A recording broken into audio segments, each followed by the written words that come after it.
Kung gusto nila ng exotic food, dito sila pumunta. Pag pumunta kayo dito sa Cebu, matikman talaga ninyo ang sarap ng linarang sa Cebu.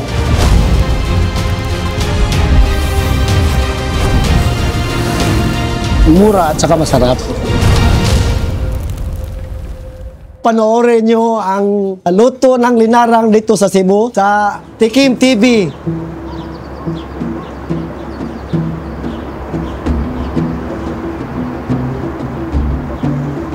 Ito talaga yung bestseller sa kanila. Itong larang na tagutungan. Dito po talaga sila nakilala.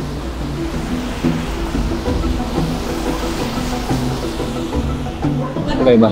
Iba yung sarap ng lasa ng indong, iba yung lasa ng tagutungan. Yung niluluto namin, fresco lahat yan. Fresco. Bago yun lahat. Galing sa Passil Fishport.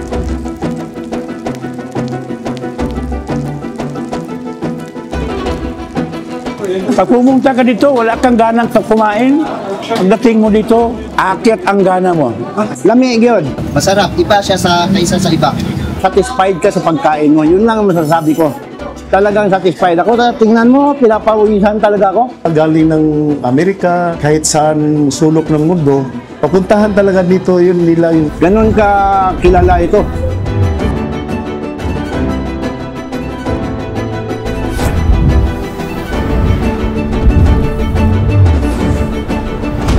Ako pala si Junior Garcia, isa sa may-ari nitong linarang sa Passil, ang pinaka-the best na larang sa Cebu.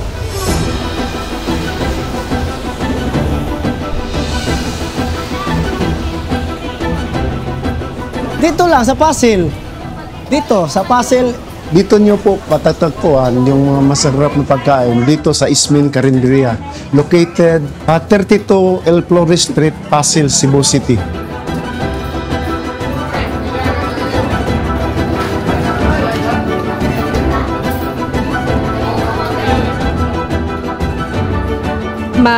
Notice niyo po agad kasi marami pong taong kumakain dito at malalaki po yung kawaan. Okay, I'm Felipe Garcia. I am the eldest male siblings of the family. We are 8 in all. Open kami mga alas 6 ng maaga hanggang mga alauna ng hapon. Yun lang, araw-araw.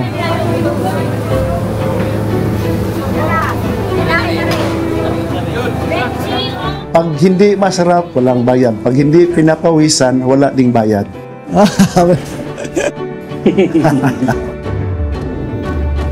Yung nakagagil si Uncle JR kasi yung masakit sa mata yung usok. Naging iconic yung gagawin sa Uncle JR kasi para siyang diver. Maraming tao dito tatanong, bakit nakagagol siya? Reason dyan kay yun lang, yung mausok lang, sakit sa mata.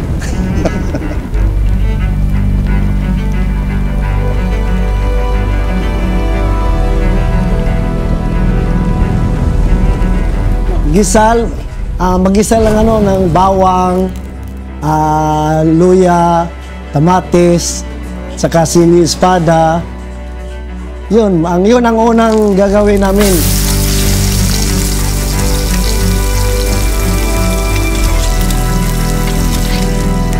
Pagkatapos, lagyan ng tubig, lagyan ng cornstarch para medyo malapot-lapot ng konti. Pagkatapos, ilagay mo yung isda. Pagkatapos noon, pakuluan, pagkulo na, lagyan ng mga lamas, sibuyas, saka kamatis, at saka tausyo.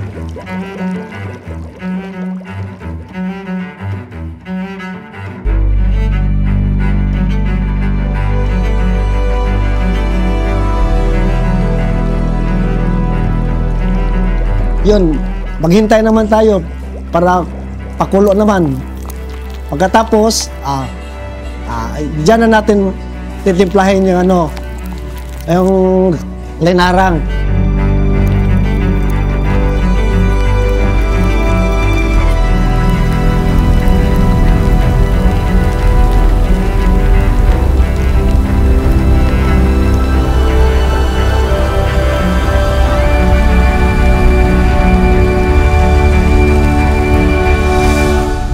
Yung sa tinula naman, simple lang.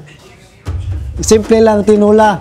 Tubig lang at saka lamas, kamati, sibuyas, at saka yung siling mahaba.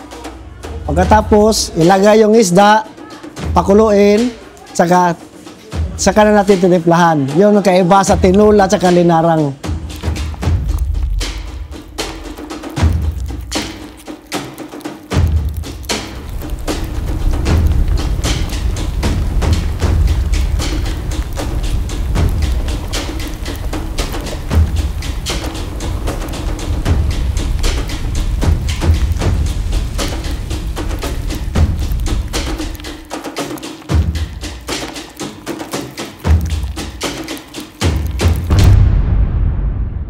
Nakakalason pero nilalantakan pa rin bilang ulam. Abay, gaano kaya kasulit ang pagtaya ng iba sa isdang yan? This one is made with a very strange fish.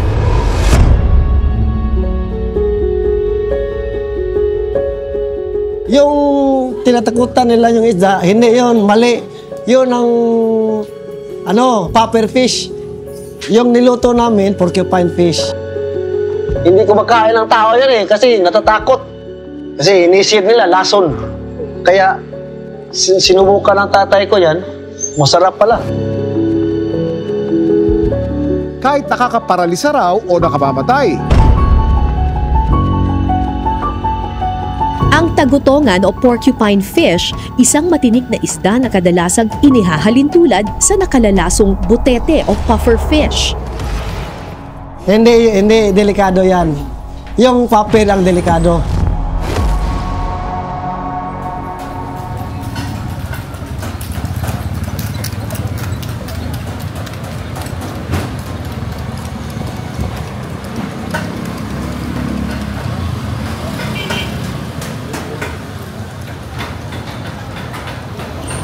Natuto kami pagluto yung sa mga magulang namin. Sa magulang lang namin na natutunan yung pagtitimpla, pagluluto.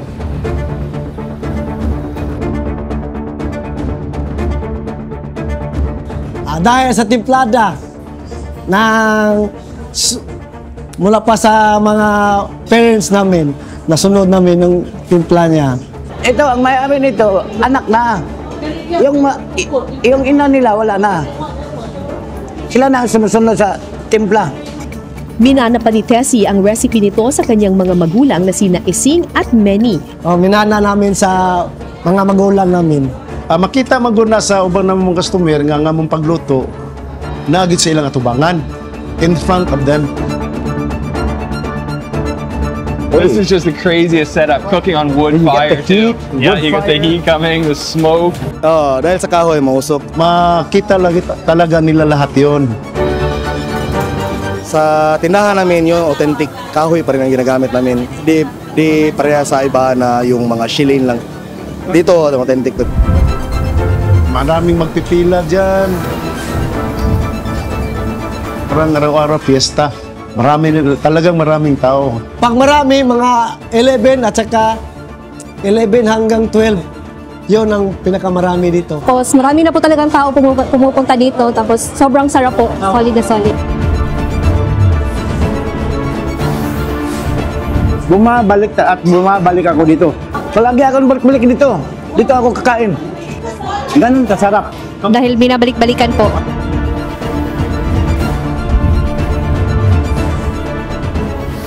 Actually, masarap talaga yung tagutungan. Exotic kasi ito siya. Before siya sumikat, marami na talagang tao dito po. Dito ka lang makakakain sa Pasig.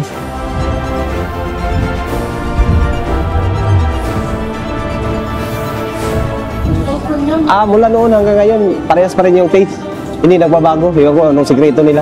Hindi nagbabago ang timpla nila. Masarap talaga.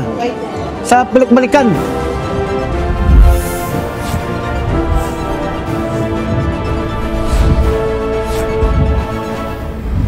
Siyempre, masaya.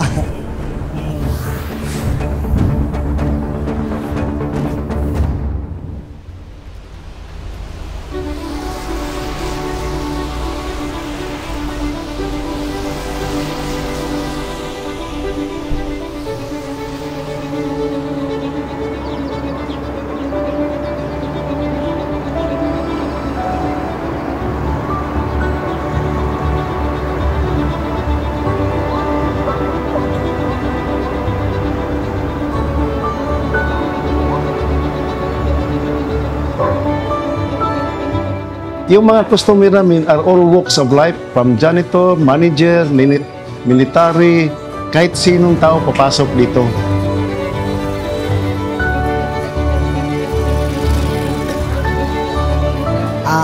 May marami na rin yung mga celebrities pumunta dito, gagaya ni yung asawa ni Ann Cortez, Wow. That's so good. si Maria Yusap, is it? Erwan, Kuya Kim. Dito si Kuya Kim yung last year ba? Oh. Akala niya yung poisonous, yung pufferfish, pero hindi po. Then after eating some meat, grabing kain ni Kuya Kim. Oo, sabi na, masarap daw. Oo. Si Cara David. Isa ito sa mga putahing dapat matikman kapag pumunta ka ng Cebu City. Uy, masarap yung atay, ah. So, nasarapan siya. So, meaning, it's authentic yun. Oh, international din. Mga dating vlogger, yung mga foreigner. Narang soup. Kasi Oh, wow. Nice and sour. Dito, mga foreigner na vlogger, pumunta rin dito. Before all the larangan here in Cebu was famous, my lolo was the first one here in Pasil. That's cooking larang here. So Esmen is the name of the karinderya because it's based on the name of our grandparents, my lola and my lolo. Ising is her nickname and Mini is his nickname lang. So Esmen, so Ising and Mini, so Esmen Karinderya. Itong yung business namin ay parang the year when I was born, it was 1958. Parang ito na ay 66 years old and counting, if God's willing. And other siblings na nila. All of them are professionals, but some of them choose to stay here in the larangan to continue the business.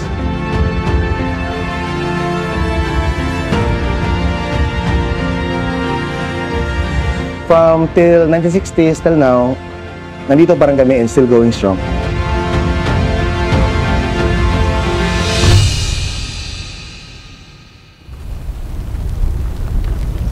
Dalawa kami. Ang magtitimpla, yung babae. Isa yon. Magaling din yung magtimpla. Kapatid. Kasi kagado mga pumunta dito, mga vlogger, ako talaga hinahanap. Yan ang ano dito Bakit ako pa kayo marunong din kayo magtimpla. Ikaw na lang kasi naumpisahan mo na Sige, ako na lang. Yung pinaka masarap namin or paborito sa lahat, yung tinatawag na porcupine fish or commonly known as tagutungan. At yung serving, yung 120 yung serving. Iba yung liver. Yung liver is 100 per serving din. Yun ang pinakasarap din na luto ng tagutungan, yung nilarang na tagutungan. Yes, sabaw is libre. Unlimited sabaw unless we can give. I'm eating here almost 40 years. I'm 71 years old na ako. Malaking tulong sa may mga hypertension. Kasi mga isda, seafoods ito Hindi ka kakain ng mga baboy o gano'n, mga mataba. Ito, malaking tulong ito. At saka, the importante, masarap. Thank you, ha? Thank you po. Okay. Daligin talaga. Dahil marami nang kumukopya, tinitikman ko rin. Pero bumabalik pa rin ako dito. Iwan ko kung anong sikreto nito ng Junior. Meron po sa iba, pero usually po yung mga tao dito yung siya known. Kasi dito po siya, for me, dito siya nagsimula at mas sumikat siya. Dito siya matagal na po meron dito. So since this karinderya was founded by our grandparents, especially my lolo, in the 1960s, that's the foundation of this larangan here in Cebu.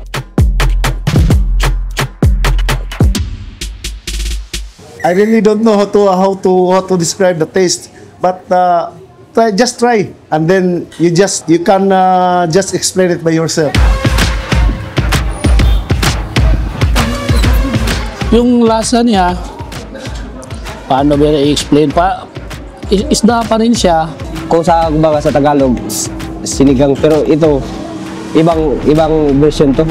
May twist sa Cebu. Pero iba na talaga yung lasa niya. Oo, iba talaga. Masarap talaga siya. Masarap. Oo.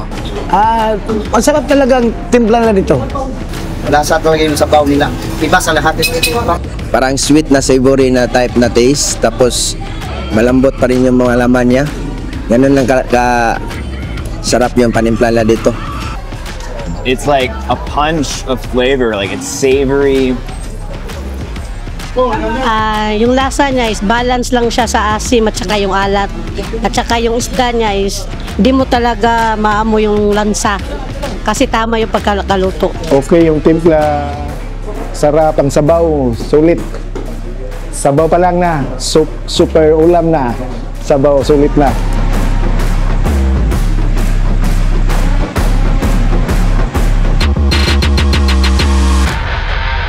Sobrang sarap po. Ever since before pa, yung bata pa ako, andito na po ako kumakain. Mula nung bata pa ako, dinadala ko ng papa dito, kumakain kami.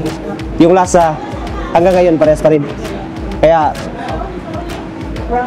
sarap balik-balikan. Dati, ako at saka papa ko pumunta dito, ngayon, ako at saka asawa ko na. Ayun. 16 years na ako kumain dito. 16 pa ako, ngayon 56 na. Mga 30 years na. Kasi taga rito ako, ito mga kaibigan ko, dayo lang sila. Mana balik-balik na, masarap. Sarap.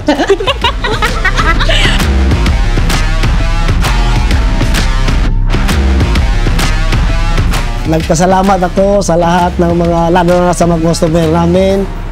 Yung pumunta dito sa mga vlogger, salamat. Lalong nanoon ang aming pagtitinda namin sa Linaran.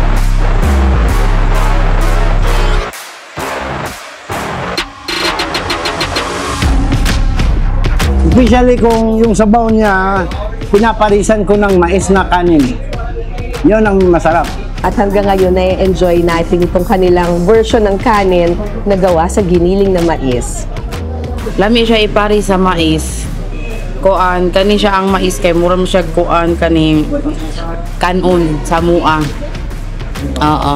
Ang hirap siyang kunin pero masarap kapag nakuha mo na.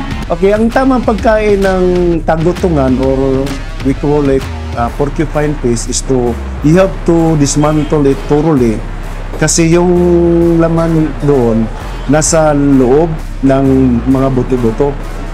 Para bang kumakain ka ng crab, ng yung flesh niya ay nasa wall ng shell ng crab. Ganon din yung tagutungan. If you have to eat it, you have to dismantle it thoroughly. Kasi doon tumatago kasi yung yung flesh niya. Kaya siguro tinatawag yung tagutungan kasi tinatago yung flesh niya.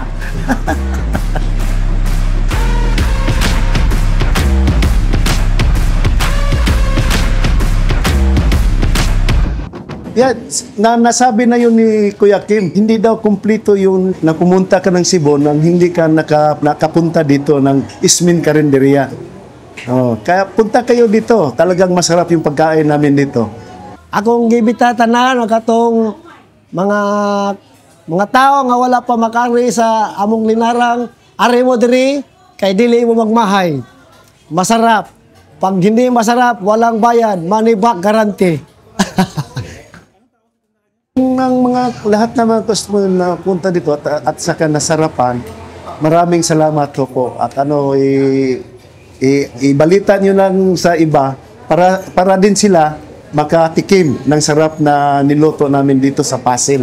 For more inspiring food stories, please subscribe to Tikim TV YouTube channel.